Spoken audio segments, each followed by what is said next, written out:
आणि ज्यांच्याकडे बघून मला प्रेरणा मिळते, ऊर्जा मिळते, मला शक्ती आहे आपण असा विश्वास निर्माण होतो, त्या माझ्या सगळ्या माता भगिनी, आता तर लाडक्या बहिणी मोठ्या संख्येने उपस्थित आहेत.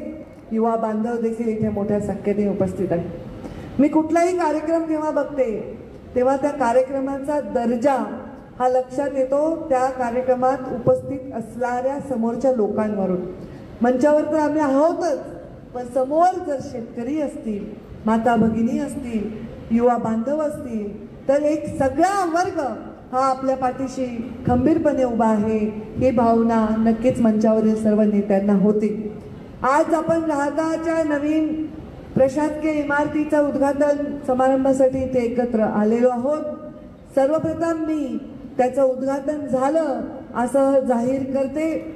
6,90,00,000 रुपयाची ही इमारत आहे आणि ही इमारत देण्याचं भाग्य ग्रामीण विकास मंत्री असताना मला लाभलेलं आहे.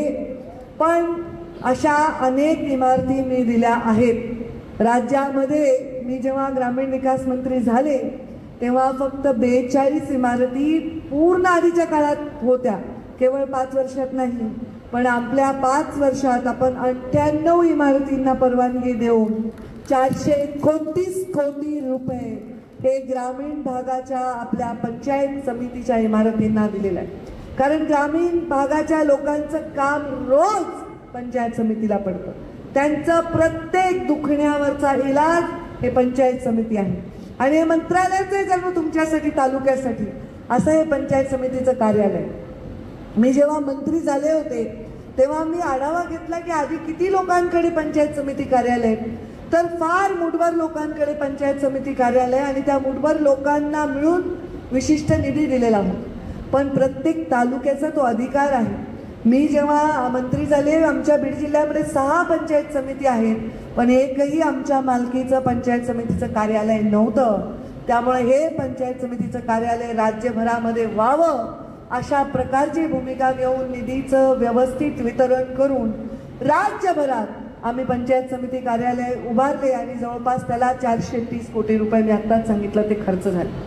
आणि आज या पंचायत समितीचं इतकं अद्ययावत कार्यालय विखे पाटील साहेब स्वतः मला दाखवत होते. अत्यंत छान असं कार्यालय आहे. इथे येणाऱ्या प्रत्येक माणसाला इकडे जा तिकडे जा, फाईल नाही आहे, या कार्यालयात जा, याची काही अडचण होणार नाही. प्रत्येक कार्यालयाचं व्यवस्थित असं इथे डिव्हिजन झालेलं आहे. त्यामुळे इथल्या लोकांना इथे नुसती इमारत उभी नाही करायची आहे, आपल्याला सिमेंट आणि विटांनी इमारत नाही बांधायची आहे, तर आपल्याला माणूस माणसाशी बांधायचं आहे. असं काम या पंचायत समितीच्या इमारतीमधनं झालं पाहिजे, अशी शुभेच्छा मी इथे काम करणाऱ्या राजकीय आणि प्रशासकीय लोकांना देते. मला एवढंच सांगायचं आहे की जेव्हा मी ग्रामीण विकास मंत्री होते, शालिनीताई तेव्हा जिल्हा परिषदच्या अध्यक्ष होत्या. अनेक कार्यक्रम आम्ही एकत्र घेतले आणि त्या कार्यक्रमामध्ये अजूनही आता निवडणूकच झाले नाही जिल्हा परिषद आणि स्थानिक स्वराज्य संस्थेच्या, तेव्हा मला वाटतं एक रेकॉर्डच झालेलं असेल की कंटिन्युअस एवढे वर्ष अध्यक्ष आहेत. आता प्रशासक जरी असले तरी अध्यक्ष म्हणून आपण एवढे वर्ष काम बघताय. तर बचत गटाच्या महिलांसाठी आम्ही खूप काम केलं. मला प्रधानमंत्री नरेंद्र मोदीजींना आणायचा योग आला आणि आम्ही संभाजीनगरमध्ये त्यांना आणलं. उमेद म्हणून आम्ही एक अभियान राबवत होतो आणि त्या उमेद अभियानामध्ये जेव्हा त्या उमेद अभियानाचा आम्ही अभ्यास केला, त्या उमेद अभियानामध्ये बचत गट कसे चालत होते, कोणते बचत गट होते, कसं बचत गटाला शक्ती देता येईल याचा प्रयत्न केला आणि एक छान अशी टीम तयार केली. त्याला डायरेक्ट रिपोर्टिंग आमच्या मंत्रालयातून ठेवलं. मी तुम्हाला सांगते, जे आकडे कागदावरचे, जे खरे आकडे तुम्हाला तपासता येण्यासारखे आकडे, 3,70,000 बचत गट फक्त आम्ही 5 वर्षामध्ये तयार केले आणि 4200 कोटी रुपये हे बचत गटांच्या माध्यमातून महिलांपर्यंत पोहोचवण्याचं काम केलं आणि त्यांना स्वतःच्या पायावर उभं केलं. प्रधानमंत्री नरेंद्र मोदींनी प्रत्येक त्यांचे प्रोडक्ट बघितले. त्यांची बचत गटाचे महालक्ष्मी सरसचे एवढे आम्ही छान छान कार्यक्रम घेतले. हे सगळं आज मला आठवलं जेव्हा मी इथे आले. तसं तर विखे पाटील साहेब मी अनेक लोकांना असे कार्यालय दिले, पण मला आज तसा प्रोटोकॉल नसतानाही आपण उद्घाटनाला बोलवलं, ह्याच्यामुळे मला ते दिवस आठवले की त्यावेळी आम्ही कसं चांगलं काम करू शकलो. खरं तर राजकारण असेल, समाजकारण असेल, शेती करणं असेल, नाही तर बचत गट चालवणं असेल, त्या सगळ्यांमध्ये आपल्याला काय कायम ठेवावं लागतं ते म्हणजे श्रद्धा आणि सबुरी, जे आपल्या साईबाबांची शिकवण आहे. श्रद्धा म्हणजे काय, तर आपण जे कष्ट करू त्या कष्टाला आपण निर्भीडपणे उभं राहिल्यावर नक्कीच आपल्याला त्याच्यामध्ये चांगलं यश येईल, अशा प्रकारची भावना ही श्रद्धा आहे. आणि सबुरी म्हणजे काय, की एखाद्या वेळी आपल्या फाईलवर लाल रेघ ओढली गेली किंवा ती फाईल मागे पडली तर आळसावून न जाता, आशा न सोडता परत परत परत प्रयत्न करायचा आणि ती सबुरी ठेवायची आणि सतत प्रयत्न केल्यानंतर आपल्याला यश मिळतं. निराशा सर्वांच्याच वाट्याला येत असते, कोणाच्या येत नसेल. सगळ्या मोठ्या मोठ्या, आता इथे मंचावर आदरणीय विखे पाटील साहेब आहेत, बाळासाहेब विखे पाटलांपासून मुंडे साहेबांचे आमचे संबंध आहेत. आता तिसरी चौथी पिढी राजकारणात आलेली आहे, काम करत आहे. पण अशा वेळी सुद्धा जे ते करू शकले आमचे मोठे लोक, ते आम्हाला जमणं एवढं सोपं नाही आहे. कारण ते आमची स्पर्धा दुसऱ्या कुणाशी नाहीच आहे, आमच्याच मोठ्या लोकांची आहे. कारण त्यांनी केलं तर लोक कितीही काम केलं तर मला म्हणजे मुंडे साहेबांनी एवढं जमणार आहे का, आणि किती चांगलं केलं मुंडे साहेबांची लेख आहे, चांगलं करावंच लागतंय. आणि काही चुकलं आणि मुंडे साहेबांची लेख आहे, चुकू कशी शकते. म्हणजे दोन्ही कात्रीत सापडल्यासारखं असतं, ज्याला ऑलरेडी वारसा असतो, ज्याला ऑलरेडी नाव असतं, आणि त्याला जास्त काम करावं लागतं, जास्त जबाबदारीने काम करावं लागतं.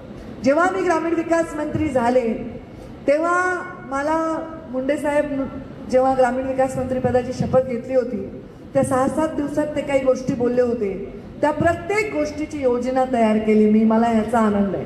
आज मुख्यमंत्री ग्राम सडक योजना, ही योजना महाराष्ट्रामध्ये पहिल्यांदा तयार झाली. ग्रामीण विकास मंत्री असताना 16,000 कोटी रुपये खर्चून 28,000 कोटी रुपयांचे ग्रामीण रस्ते झाले. प्रत्येक आमदाराला, प्रत्येक लोकप्रतिनिधीला ऑफिसमध्ये बोलवून त्याचा प्लॅन घेऊन त्याला नियमांमध्ये, निकषांमध्ये बसवून, आणि असे कडक रूल होते की याच्यामध्ये कोणालाही बोगस काम करण्याची संधी नव्हती. कॉन्ट्रॅक्टरला प्रत्येक वेळी चांगल्या क्वालिटीचं काम करण्याचा आग्रह होता, तसा त्यांना धाक होता. आज प्रधानमंत्री ग्राम सडक योजनेमध्ये आपले प्रस्तावच जात नव्हते दिल्लीमध्ये. आम्ही तिथे जाऊन पाठपुरावा करून बैठका घेऊन त्यामध्ये पहिल्यांदा काही काळ गडकरी साहेबांकडे तो चार्ज होता, नंतर तोमर साहेब आले, आणि अशा वेळी काम करत असताना जवळपास 14,000 कोटी प्रधानमंत्री ग्राम सडक योजनेच्या माध्यमातून आपल्या महाराष्ट्राला मिळाले. आज ग्रामपंचायत कार्यालय, आज ग्रामपंचायतचा सरपंच डायरेक्ट होतो, पण त्याला बसायला मोडकळीस आलेलं कार्यालय. कुठेतरी झाडाखाली ग्रामपंचायतचे लोक बसायचे, शाळेच्या एखाद्या खोलीमध्ये मिटिंग घ्यायचे. प्रत्येक गावात ग्रामपंचायत कार्यालय असलं पाहिजे हा आग्रह धरला, आणि बाळासाहेबांच्या नावाने, हिंदू हृदय सम्राट बाळासाहेबांच्या नावाने ग्रामपंचायत कार्यालयाची योजना त्यावेळी आणली, आणि त्यामुळे त्या जवळपास 1,500-2,000 ग्रामपंचायत कार्यालय उभी राहिली. डायरेक्ट ग्रामपंचायतला पैसे दिले. म्हणजे एखादी यंत्रणा उभीच नसेल तर तुम्ही कसं करणार.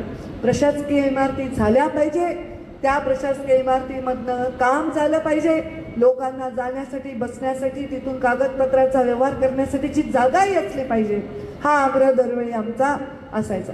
पण आम्ही नुसतं हे करायचं काम नाही केलं. लोकांना त्रास नाही झाला पाहिजे. भ्रष्ट यंत्रणेला पूर्णपणे नेस्तनाबूत करण्यासाठी काय करता येईल तर जास्तीत जास्त ऑनलाईन निर्णय घ्यायला पाहिजे. शिक्षकांच्या ऑनलाईन बदल्यांच्या निर्णयामुळे गरीब शिक्षक ज्याची पत किंवा ऐपत नव्हती तो एका क्लिकवर, एका कम्प्युटरच्या ॲप्लिकेशनवर त्याला हवं त्या ठिकाणी जाऊ शकत होता. अशा प्रकारचे निर्णय सुद्धा आम्ही घेतले, ज्याच्याबद्दल मोदीजींच्या हस्ते आम्हाला अवॉर्ड सुद्धा मिळाले. काम हे करतं, आणि हे काम सगळं करत असताना अचानक 5 वर्ष असा कुठलाही रोल माझ्या हातात नव्हता. पक्षाचे संघटनेचं काम करायला मिळालं, मध्य प्रदेशमध्ये जायला मिळालं, दिल्लीमध्ये जायला मिळालं. त्याच्यातूनही मला खूप शिकता आलं. आज मी इथे तुमच्या समोर उभी आहे. कोणीतरी माझा उल्लेख आमदार केला, माझ्या डोक्यात ट्यूबच पेटत नाही. पटकन कोणी विधान परिषद सदस्य पंकजा मुंडे म्हणलं तर माझ्या लक्षातच येत नाही, कारण तो मुद्दा महत्वाचा नाही. मुद्दा महत्वाचा आहे तुम्ही कोणत्या पदावर ओळखले जातात, त्यापेक्षा त्या पदावर तुम्ही कोणतं काम केलं याच्यामुळे तुम्ही ओळखले गेले पाहिजे, असं काम तुमच्या हातून झालं पाहिजे. आज मी शुभेच्छा देते इथल्या सगळ्या टीमला. या प्रशासकीय इमारतीला, या प्रशासकीय इमारतीची वास्तू अत्यंत सुंदर झाली आहे. भरपूर त्याच्यामध्ये सूर्यप्रकाश आहे, भरपूर हवा आहे. इथे येणारा माणूस अत्यंत अडचणीत येतो, अत्यंत गरीब परिस्थितीत येतो. छोट्या छोट्या गोष्टी त्याच्या असतात, फार मोठ्या कामात पंचायत समितीकडे येत नाही. ग्रामपंचायतचा विषय असतो, या कुठल्या तरी कागदपत्राचा दाखल्याचा विषय असतो. अशा वेळी ते इथे येतात. अधिकाऱ्यांनी CCTV कॅमेरे लावलेले आहेत. अधिकारी त्यांना सन्मानजनक वागणूक देतील याची खात्री त्या कॅमेऱ्यातून नक्कीच होईल. आणि तुम्ही सुद्धा सन्मानजनक वागणूक करून घेऊन काम करा याची सुद्धा खात्री, कारण हे दोन्ही नातं आहे. तुम्ही सन्मान द्या आणि सन्मान घ्या. दादागिरी करायचं हे स्थान नाही, इथे काम करण्याची गरज आहे. आणि त्यामुळे असं काम इथून झालं पाहिजे अशा मी शुभेच्छा देते. काहीतरी महिला बचत गटांना काहीतरी गिरण्या देणार आहेत. सुजय विखे मला म्हणाले, म्हणजे एक गिरणी मी पण घेऊन जाते दळण दळण्यासाठी कारण ती गिरणी बघून मलाही वाटलं आपण हे ताजं ताजं पीठ दळून खावं. खूप चांगलं आहे. आज एक मोठा दिवस आहे. तुम्ही एवढी संख्येने येताल वाटलं नाही. आज हरतालिका पूजन आहे. आम्हाला राजकारण्यांना काही विषय नाही. आम्हाला काही घरात दुःख झालं त्यालाही कामाला लागावं लागतं, लग्न कार्य असलं तरी कामाला लागावं लागतं. पण माझ्या माय माऊली आज हरतालिकेचं पूजन असताना सुद्धा एवढ्या मोठ्या संख्येने आल्या. त्या सगळ्यांना भरपूर सौभाग्य लाभो, ईश्वर त्यांच्या इच्छा पूर्ण करो, त्यांच्या पाठीशी नेहमी नेहमी उभं राहू एवढंच या निमित्ताने म्हणते. आपल्या सर्वांना शुभेच्छा देते. संसार जरी मोडून पडला तरी मोडला नाही कणा, पाठीवर थाप देऊन पुन्हा एकदा लढ म्हणा. असं म्हणायला माझ्याकडे माझे मुंडे साहेब नाही, पण तुमच्या सगळ्यांच्या डोळ्यामध्ये मला त्यांचे आशीर्वाद दिसतात. त्यामुळे किती वेळा मोडून पडलं तरी तुम्ही नुसतं थाप द्यायची भूमिका द्या. परत उभं राहून आम्ही तुमच्या सारख्यांच्या सेवेसाठी सदैव सदैव कटिबद्ध राहू. आम्ही कधीही गरिबांच्या, वंचितांच्या, पीडितांच्या कार्यक्रमासाठी, कामासाठी कधीही मागे पुढे पाहणार नाही. सामान्य माणसाचा आवाज उचलण्यासाठी कुणासमोर दबणार नाही. कोणाही सामान्य माणसाच्या कामासाठी मी कधीही तुम्हाला वचन देते, मी थकणार नाही, रुकणार नाही आणि कोणासमोर कधीही झुकणार नाही. मी उतणार नाही, मी मातणार नाही, मी जनसेवेचा घेतलेला वसा टाकणार नाही.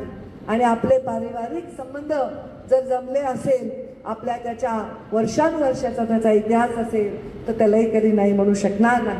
विखे पाटील साहेबांनी, परिवाराने मला इथे बोलवलं. मी ग्रामीण विकास मंत्री असतानाही दिलं होतं. या आठवणीने माझ्या हस्ते त्याचं उद्घाटन केलं आणि हा मला जो सन्मान दिला त्या सन्मानासाठी मी त्यांचे आभार मानते आणि त्यांना धन्यवाद देते. मुंडे साहेबांनी संस्कार हेच केले की राजकारणामध्ये मन मोठं ठेवलं पाहिजे. जय पराजय चालत राहतो, निवडणुका येत जातात जात राहतात, पण आपलं मन मोठं झालं पाहिजे. आणि मोठं मन तेच असतं जे गरीब माणसाला एक उबदार पंखाच्या खाली घेतं, सामान्य माणसाच्या चुका मनामध्ये घेऊन, पोटामध्ये घेऊन त्यांच्या पाठीवर हात फिरवतं. असं मोठं मन राजकारणामध्ये आपल्या सर्वांना ठेवून सामान्य माणसाची सेवा करायची आहे असा निश्चय आपल्या पुढे व्यक्त करते आणि माझ्या वाणीला विराम देते. धन्यवाद. जय हिंद, जय महाराष्ट्र.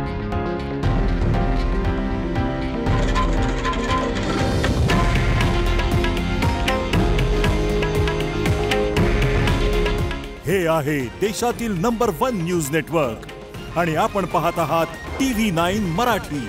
काळजी तुमची, हित महाराष्ट्राचं.